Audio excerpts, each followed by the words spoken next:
जादुई सोने के बेड का जादू। बहुत समय पहले की बात है। रमेश नगर में सोनू अपनी बहन पूजा के साथ रहा करता था।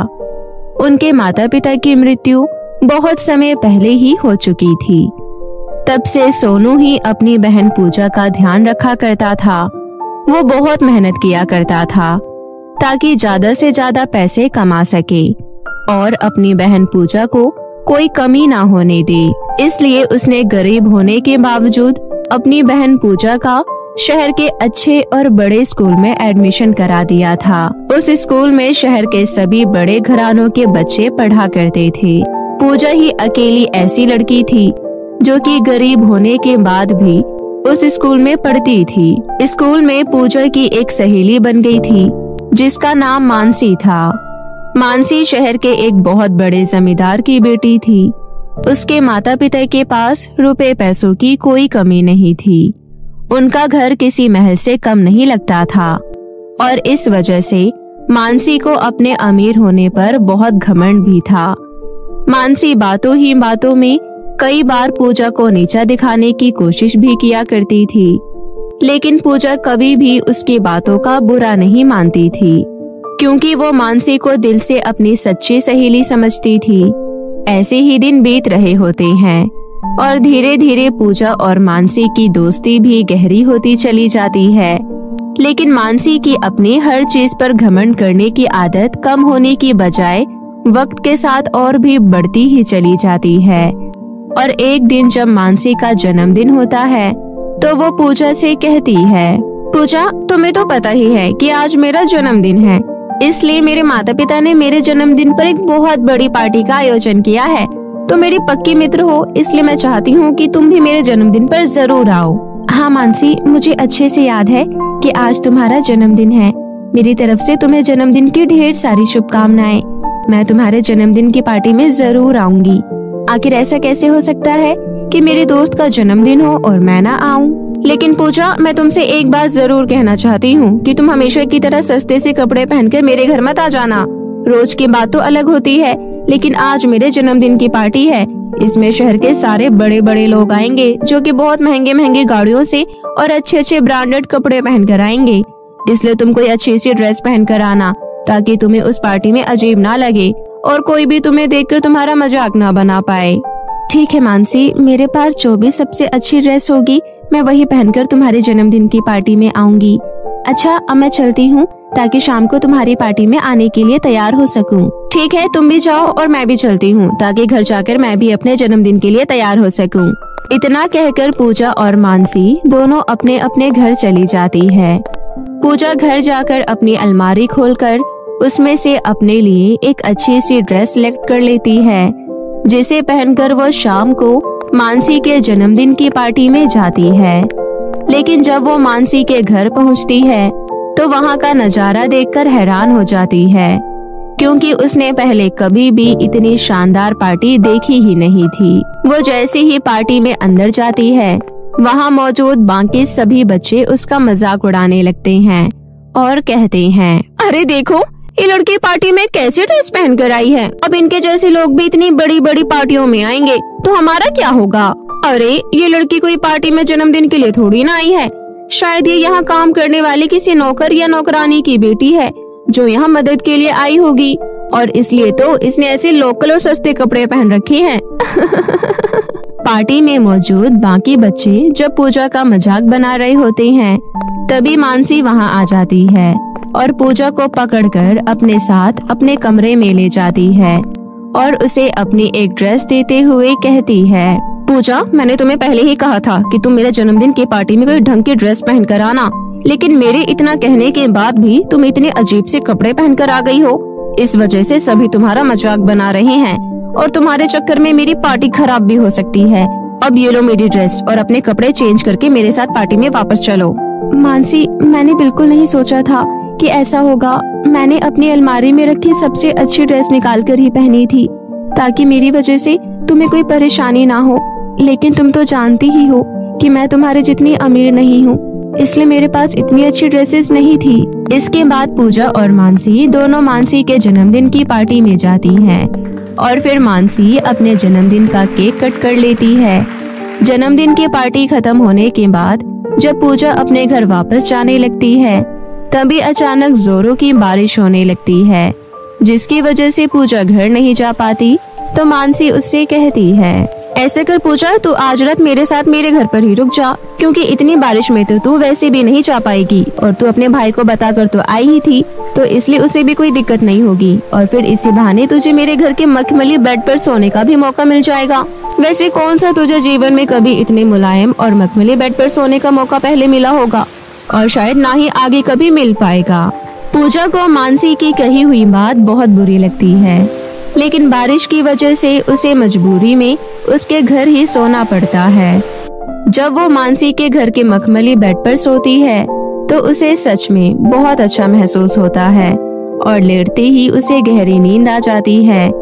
अगले दिन जब वो अपने घर जाती है तो पूरा किस्सा अपने भाई सोनू को बताती है। सोनू जब पूजा की पूरी बात सुनता है तो उसे मानसी की कही बातों पर बहुत गुस्सा आता है, लेकिन कर भी क्या सकता था। फिर वो मन ही मन सोचता है, इसकी सहेली मानसी जरूरत से ज्यादा घमंडी है, इसलिए तो वो मेरी बहन को बार बार नीचा दिखाने की कोशिश करती है। लेकिन इस बार मैं कड़ी से कड़ी मेहनत करूंगा और अपनी बहन के लिए भी एक मुलायम और मखमली बेड खरीदकर उसे उसके आने वाले जन्मदिन पर तोहफे में दूंगा।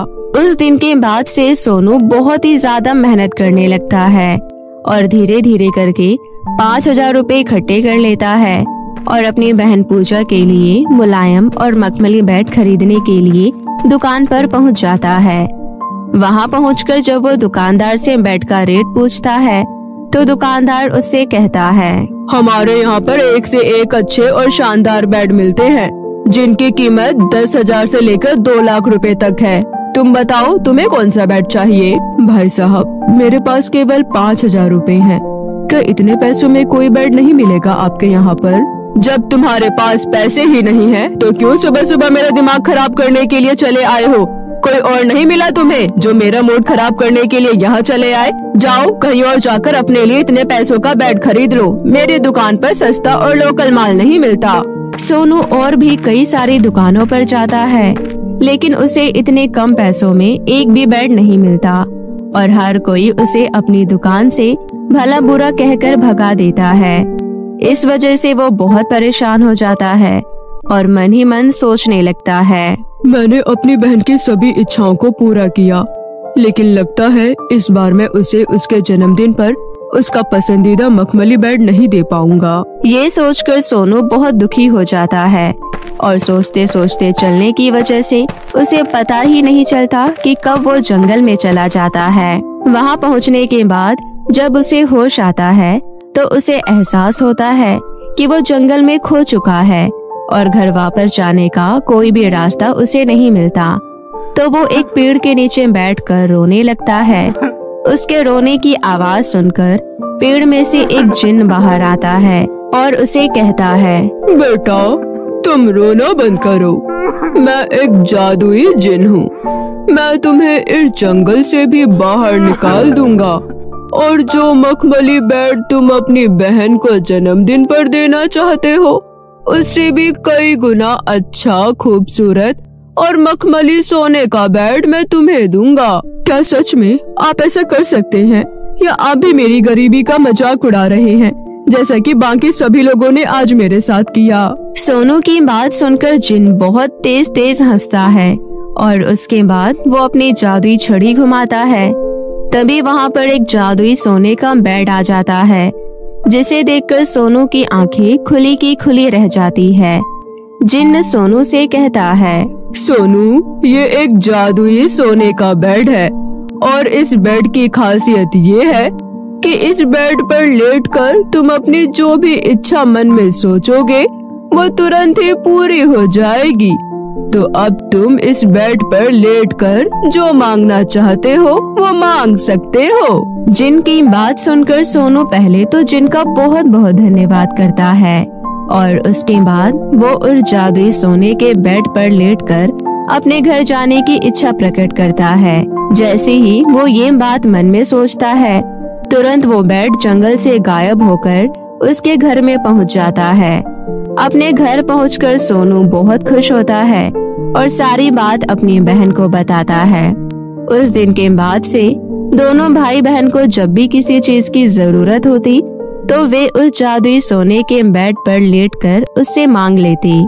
ऐसे ही धीरे धीरे दोनों अपनी जरूरत की हर चीज बेड से मांग लेते हैं और शहर के सबसे अमीर लोग बन जाते हैं और अपना जीवन हंसी खुशी व्यतीत करने लगते हैं। तो दोस्तों, कैसी लगी आपको हमारी ये कहानी? हमें कमेंट सेक्शन में जरूर बताएं।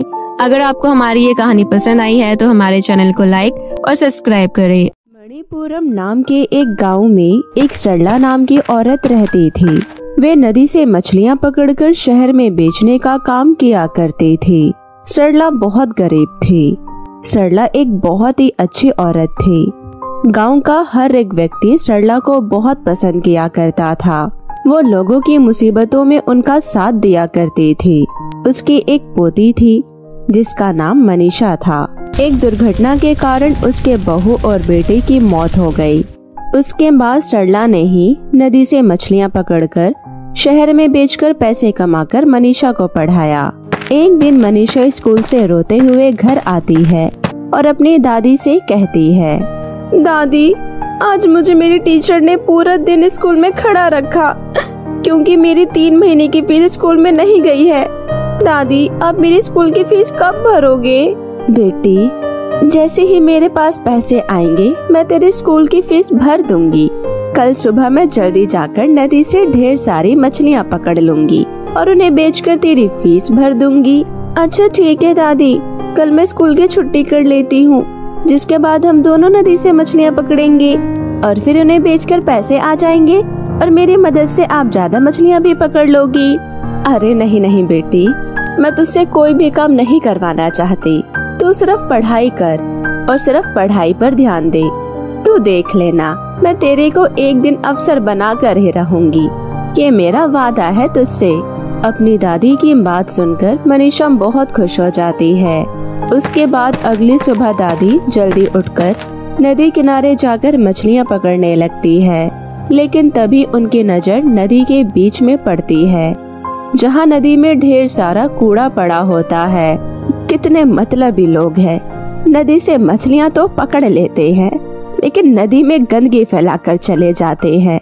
इन्हें तो जरा भी शर्म नहीं है। इतना कहकर सरला अपने मछली पकड़ने वाले जाल से नदी का सारा कूड़ा निकालकर एक साइड रख देती है। उसके बाद वो मछली पकड़ने लगती है। सुबह से दोपहर हो जाती है लेकिन सरला के हाथ एक भी मछली नहीं लगती। तभी सरला की पड़ोसन मालती अपनी नाव में सवार होकर नदी के बीचों बीच मछलियाँ पकड़ रही थी। अरे क्या हुआ दादी जी, आज तो आपके हाथ एक भी मछली नहीं लगी। अगर जरूरत हो तो मुझे बता देना, मैं अपनी मछलियाँ तुम्हें दे दूंगी। अरे नहीं बेटा, मैं अपने लिए मछलियाँ खुद पकड़ सकती हूँ। मेरी मदद के लिए बहुत बहुत शुक्रिया। ये कहकर सरला नदी में अपना जाल फैलाती है। वहीं दूसरी तरफ नदी के बीचों बीच अपनी नाव में सवार मालती मछलियाँ पकड़ रही थी। उसकी नाव अचानक ही नदी में एक बड़े पत्थर से टकरा जाती है, जिसके बाद उसके नाव में एक छेद हो जाता है और फिर वो मदद के लिए चिल्लाने लगती है, बचाओ बचाओ, कोई मेरी मदद करो, नहीं तो आज मैं नदी में डूबकर मर जाऊंगी। कोई मेरी मदद करो, मुझे बचाओ।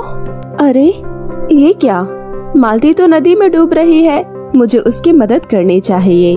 इतना सोचकर सरला मालती की मदद करने की ठानती है। सरला को तैरना आता था।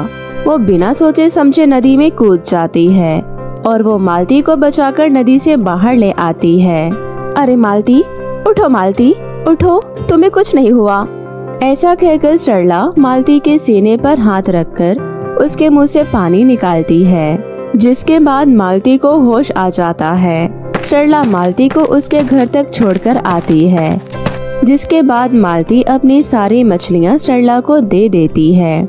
दादी, अगर आज आप ना होती तो शायद मैं जिंदा नहीं होती, इसलिए मैं आपको आज की अपनी सारी मछलियाँ देती हूँ। सरला मालती के कहने पर उसकी आधी मछली शहर ले जाती है और आधी उसके लिए छोड़ जाती है, जिसके बाद सरला उन मछलियों को बाजारों में बेच देती है। मछलियों को बेचकर कमाए गए पैसों से वो अपने लिए और अपनी पोती के लिए खाना खरीद कर ले जाती है और बचे हुए पैसों से मछलियों के लिए दाने खरीद लेती है और अगले ही दिन नदी किनारे जाकर मछलियों को दाना डालने लगती है। पता नहीं बेचारी मछलियों को कुछ खाने के लिए मिलता होगा भी या नहीं। अगर हम इनका इस्तेमाल करते हैं तो हमें इनका ध्यान भी रखना होगा। मछलियों को दाना देकर सरला वहाँ से जाने लगती है। तभी नदी में से एक सुनहरी सोने की जलपरी बाहर निकलती है, जिसके बाद वो साधारण सी नदी जादुई सोने की नदी बन जाती है। उसके अंदर की मछलियाँ भी सोने की जीवित मछलियाँ बन जाती है और ये सब देखकर सरला अचंभित में पड़ जाती है। तभी सुनहरी जलपरी बोलती है, रुको दादी, आज तो तुमने मेरा दिल जीत लिया। आपके जितना अच्छा इस पूरे गांव में कोई नहीं। ऊपर से आपने मेरी इन मछलियों के बारे में भी सोचा, जिससे मैं बहुत प्रसन्न हुई। आज से जब भी आप रात के समय इस नदी के पास आओगी, ये नदी आपको देखकर सुनहरे सोने की बन जाएगी और इसके अंदर की सभी चीजें सोने की बन जाएगी। चारों तरफ पत्थर भी सोने के होंगे। आपको इससे जो चाहिए वो ले जा सकती हो। सरला जलपरी की सारी बातें सुनने के बाद अपने दोनों हाथ जोड़कर उसका शुक्रिया अदा करती है, जिसके बाद सुनहरी जलपरी नदी में वापस चली जाती है और सरला सोने के पत्थर, सोने की मछलियाँ और एक बाल्टी में सोने का पानी लेकर घर आती है, जिसके बाद वो नदी का सुनहरा पानी छानकर उसमें से सोना निकाल लेती है और सोने की मछली और पत्थर ले जाकर सुनार के पास बेच देती है, जिससे उसे अच्छे खासे पैसे मिल जाते हैं। दादी सुनार की दुकान से घर आकर मनीषा को बोलती है, देखो बेटा, अब मेरे पास इतने सारे पैसे हैं। अब मैं तुम्हारे स्कूल की फीस भर दूंगी और अब तो तुम्हें पूरे दिन क्लास के बाहर भी खड़ा नहीं होना पड़ेगा। अब तो मैं तुम्हें अफसर बनाऊंगी ही। अगले दिन सरला मनीषा के साथ उसके स्कूल जाती है। स्कूल जाकर उसकी टीचर को उसकी फीस भर देती है। उसके बाद वो अपने लिए एक अच्छी सी कोठी खरीदती है। अरे दादी, ये घर तो बहुत ही सुंदर है। क्या अब हम इस घर के अंदर रहेंगे? हाँ बेटा, आज से हम इसी घर में रहेंगे। बेटा, ये घर हमारा है। जादुई सुनहरी नदी से सरला अपनी सारी परेशानियाँ दूर कर लेती है। जब भी उसे पैसों की जरूरत होती, वो रात को नदी के पास पहुंच जाती, जहां उसके जाते ही नदी सुनहरी नदी में बदल जाती और चारों तरफ सोना ही सोना होता। उसी में से कुछ पत्थर और मछलियां लाकर बेचकर अपने पैसों की कमी पूरी करती। धीरे धीरे वो लोग बहुत अमीर हो जाते हैं। ये बात गांव के कुछ लोगों को खटकने लगती है। उसके बाद कुछ लोग सरला की अमीरी जानने के लिए उसके घर पर नजर रखने लगते हैं। तभी गांव के दो आदमी आपस में बात करते हुए बोलते हैं, अरे भाई, सरला के पास कुछ तो ऐसा होगा जिससे वह दिन पर दिन अमीर होती जा रही है। अरे देख देख, वह जा रही है बुढ़िया। आखिर इतनी रात में बुढ़िया जा कहाँ रही है? फिर दोनों आदमी सरला का पीछा करने लगते हैं। अब वो दोनों सुनहरी नदी का राज जान जाते हैं। अरे भाई, अब तो हमसे ज्यादा अमीर कोई नहीं होगा। चलो इस बुढ़ी को पकड़ लेते हैं। तभी पहला आदमी सरला के गर्दन पर चाकू रख देता है और दूसरा आदमी बहुत सारी सोने की मछलियाँ, सोने के पत्थर और खूब सारा पानी बाल्टी में भर लेता है। अरे तुम लोग यहाँ कैसे आए और तुम लोगों को इस जगह का पता कहाँ से मिला? चुप कर बुढ़िया, अगर ज्यादा जवान चलाई तो यही तेरा सर धड़ से अलग कर दूंगा। भाई, मुझे जितना सोना भरना था मैंने भर लिया। अब तेरी बारी, तू ले, मैं इस बुढ़ी को संभालता हूँ। जैसे ही वो दूसरा आदमी नदी के पास जाता है, वैसे ही नदी में से नदी की सुनहरी जलपरी बाहर निकलती है और उन दोनों की आंखों पर अपनी जादुई छड़ी से तेज रोशनी डालती है और उन दोनों को अंधा कर देती है। लालच में आकर तुम दोनों ने इस बेचारी बुढ़िया की भी कोई कदर नहीं की और तो और तुमने उसकी गर्दन पर चाकू भी रख दिया। इसलिए तुम दोनों को मैंने ये सजा दी है। तुम दोनों को मैंने हमेशा हमेशा के लिए अंधा कर दिया ताकि तुम अपनी ये नजर किसी और चीज पर डालकर लालच ना कर सको। ये सब सुनने के बाद दोनों आदमी रोने लगते हैं और रोते रोते वहाँ से चले जाते हैं। तभी सरला कहती है, अरे जलपरी, आपने ये क्या कर दिया?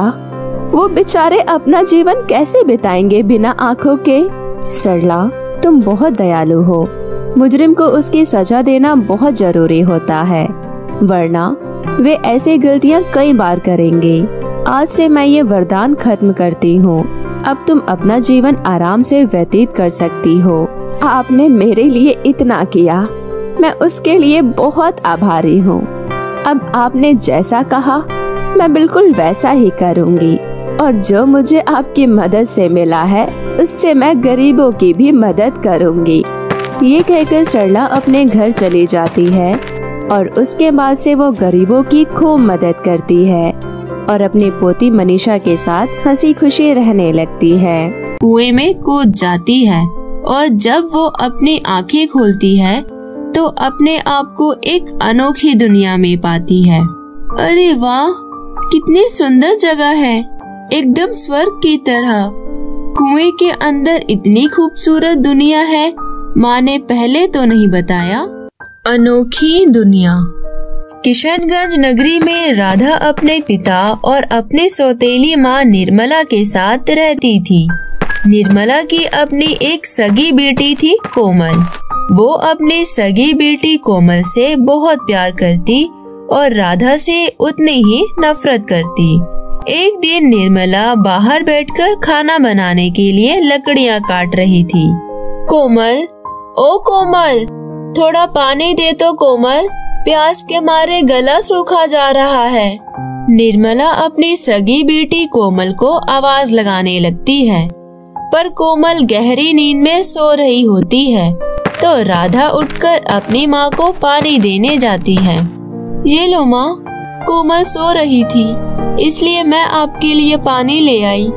अच्छी छी, तू अपने गंदे हाथों से मेरे लिए पानी लेकर आई है। मुझे तेरे इन गंदे हाथों से पानी नहीं पीना।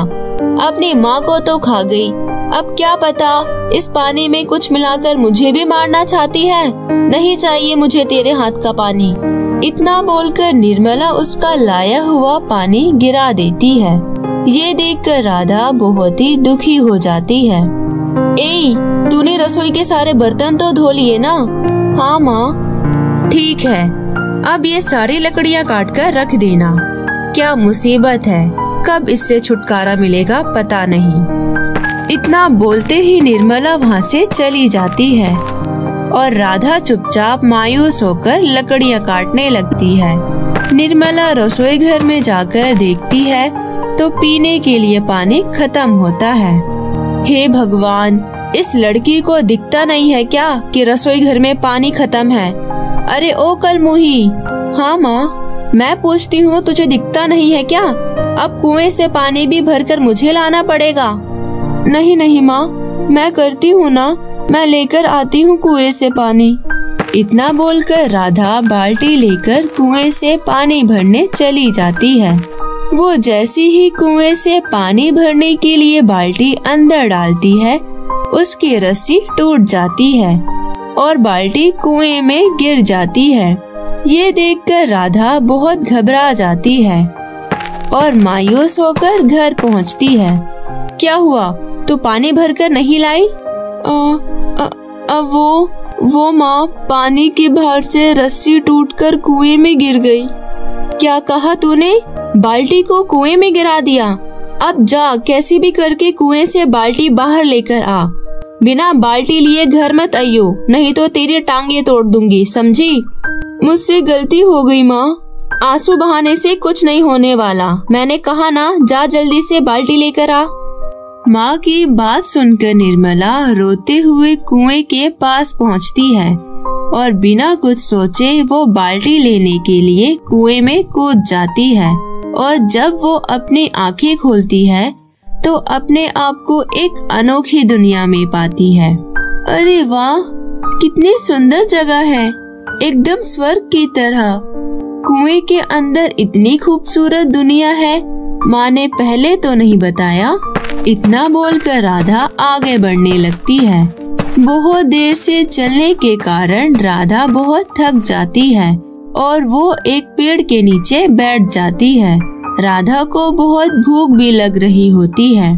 काश अभी कुछ खाने के लिए मेरे पास होता। तभी राधा को सामने एक हवेली दिखाई देती है। अरे ये हवेली कैसी? मुझे चलकर देखना चाहिए, शायद वहाँ कोई हो। इतना बोलकर राधा उस हवेली के अंदर चली जाती है। हवेली के द्वार पर पहुंचकर सामने उसे एक परी दिखाई देती है। आओ प्रिय, मैं इस महल की परी हूँ। बताओ तुम अपना यहाँ आने का कारण, क्योंकि कोई भी यहाँ बेवजह नहीं आता। हाँ परी जी, मैं कुएं से पानी भर रही थी और मेरी बाल्टी कुएं में गिर गई, इसलिए मैं अपनी बाल्टी लेने ही यहाँ आई हूँ। आप कृपा करके मुझे मेरी बाल्टी लौटा दीजिए, नहीं तो माँ बहुत गुस्सा होंगी और मुझे घर में रहने नहीं देंगी। राधा की बात सुनकर परी सब समझ जाती है। क्यों नहीं प्रिय, तुम्हें तुम्हारी बाल्टी अवश्य मिल जाएगी। आओ मेरे साथ। परी राधा को अपने साथ महल के अंदर ले जाती है और पकवानों से भरे एक कमरे में ले आती है। तुम थक गई होगी, इसमें से तुम्हारा जो मन करे तुम वो खा लो। राधा पकवानों से भरे कमरे को देखती है और अपनी भूख मिटाने लायक वो थोड़ा सा भोजन खा लेती है। परी जी, आपका बहुत बहुत शुक्रिया। मैंने अपनी भूख मिटाने लायक भोजन कर लिया है। अब आप कृपा करके मुझे मेरी बाल्टी लौटा दीजिए। फिर परी राधा को एक और कमरे में लेके गई, जिसमें मौजूद थे तरह तरह के सोने चांदी के बाल्टी। ये देखो, इनमें से तुम अपना बाल्टी ढूंढ लो। इसमें से जो तुम्हारी बाल्टी हो उसे ले जाओ। राधा अपने सामने सोने चांदी और तरह तरह के बाल्टी देखकर हक्की बक्की रह जाती है और उनमें से अपनी बाल्टी को ढूंढने लगती है। तभी उसे मामूली जंग लगी हुई लोहे की बाल्टी दिख जाती है। अपनी बाल्टी को देखकर राधा बहुत खुश हो जाती है। परी जी, मुझे मेरी बाल्टी मिल गई। ये रही मेरी बाल्टी। प्रिय, तुम बहुत ही नेक और ईमानदार लड़की हो। मैं तुम्हारी ईमानदारी से बहुत खुश हुई, इसलिए मैं तुम्हें उपहार स्वरूप कुछ देना चाहती हूँ। इतना बोलकर परी उसके मामूली बाल्टी को सोने की बाल्टी में बदल देती है और उसमें ढेरों हीरे जवाहरात स्वर्ण मुद्राएं भर देती है। ये देख राधा बहुत खुश होती है और खुशी खुशी परी से विदा लेकर अपने घर वापस लौट आती है। तो दोस्तों, राधा के घर लौटने के बाद राधा के साथ क्या हुआ, उसकी माँ ने उसके साथ कैसा व्यवहार किया, उसे अपनी बेटी की तरह प्यार दिया कि नहीं, आगे की कहानी देखने के लिए हमारे चैनल को अभी सब्सक्राइब करें। इसका सेकंड पार्ट हम जल्द ही इस चैनल पर लेकर आएंगे। धन्यवाद।